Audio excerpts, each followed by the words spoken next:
I mean, you know, like when I signed up for this, I kind of knew like the whole schedule. So my mind has been prepared for this whole fights back to back, this whole situation since day one. This is actually going to be going to my 19th week of camp, since I have never taken time off since my first fight, and I was already training like way ahead than for the very first one. So for me, it's just like a long camp throughout the year, which actually helps me, especially with it doesn't allow me to get out of shape. Keep me focused like throughout the year. It doesn't give me enough time for me to get lazy or anything like that. That's something new, a new approach that you tried for this year, just knowing that you were going to have this schedule?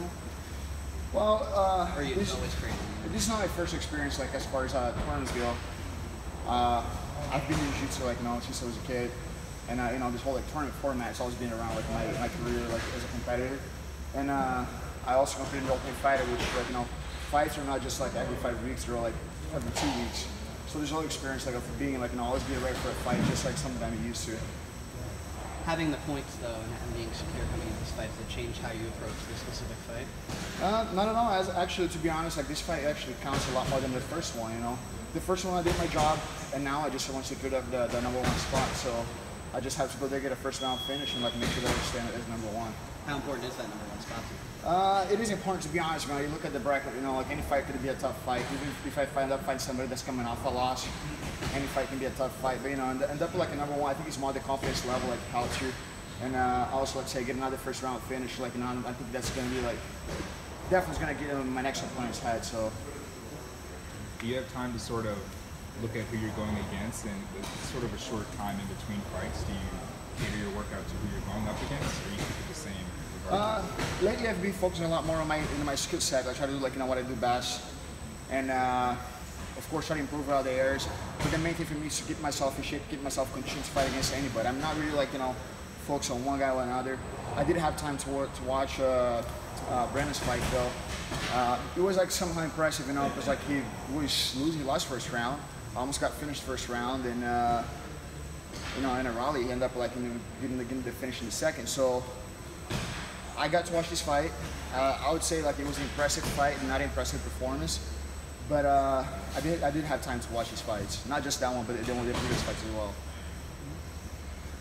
How do you like the quick turnaround, getting right back inside the cage and fighting right away?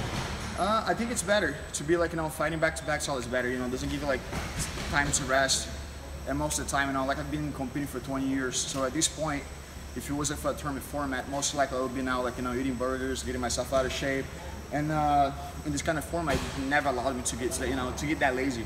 I ended up stay in shape. The next day, literally, I flew back home from Chicago, and the next day I was in the gym training.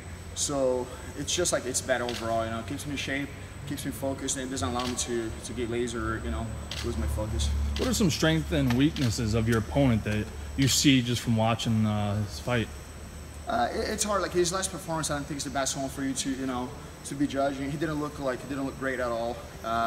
He's a great fighter though. If you look at his career, when he was fighting for Bellator, he was a middleweight champion and had an impressive career over there. But his last fight was not the one to be judged. He didn't look good at all, in any area. His wrestling didn't look that good. Even though he's a great wrestler, his ground game didn't look good. He almost got submitted in the first round. Got dominated on the ground at some point of the fight. And striking-wise, he got dropped 3 times in a single fight. So it's tough to be judging from that one fight. So that's why I respected his skills, and I'm trying not to it's gonna be an easier fight just because he didn't look good the last one. So it's just again, I'm not focused on his skill set or what he can bring. It's more what I can bring to that cage. Are you focused and worried about securing the #1 seed? It is important for me to stay as #1.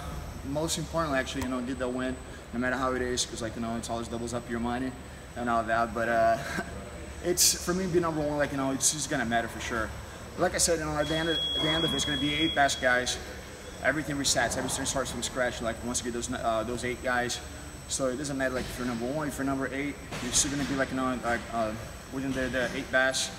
But for me, it's more about the psychological effect of things. I feel it's gonna boost my confidence, and definitely whoever is #8, let's say this coming off 1 win loss, or just coming straight off a loss, that guy might be a little bit concerned about fighting. Thank you. What's the major thing you did to change your fight game leading up to this fight? I didn't change anything for this fight. It's just like I said, I've been training for a tournament, so no matter who's in front of me, I'm gonna be fighting the same way. And it's about me bringing the best of me you know, my best wrestling game, my best striking game, my best jiu-jitsu game. It's not about like whatever like people can bring to the table. How do you see this fight playing itself out? I feel like this fight, there's like a lot of things that would favor me. Definitely, if you go like wrestling, maybe Brandon's like a better wrestler than I am. Like as far as potential goes, he definitely is. But again, like watching this last fight, he got taken down. He was not as dominant, like, you know, even like, you know, wrestling as he should be in his last fight against a guy who's not a grappler. And ground game, he's like, you can't even compare. You know, like he got mounted in that fight. He got guard passing back in that fight. That's something that for sure is not going to happen like in this fight. He's not going to pass my guard. He's not going to mount. He's not going to take my back. That's just like, it's not possible. And when it comes to striking, I'm talking about two guys that walk around like over 225 pounds. So anything can happen in that department. I'm longer. I feel like I'm a little more comfortable, like you know, with my kicks, with my punches than he is. So when it comes to staying, like anything can happen. Now, if he brings his best game, which is wrestling, and I bring my best, definitely, like, you know, that's gonna like sound like a submission win for me. Weight cutting an issue at all for you, or is it real easy right now? Over these last couple fights, have been like a problem at all to cut weight. Like my third to last fight, I was cutting like from 235 the week of the fight. So now I'm just keeping like my weight at 220. So 15 pounds actually go really easy. And I've been walking around 220. There was like last week I was 218. So I was like, you know what? I can eat like some sushi now, so I can, you know, put those couple pounds back because like there's no reason for me to be that light. But it's too easy now for me to make weight. Again, I'm in a tournament, so I have to be disciplined. So it's easy. It's easy for me to keep my weight down and stay in shape. Cool. Thank you. Good luck. Thank you. Anything else, guys? All right, thanks, Vinny. Thank you.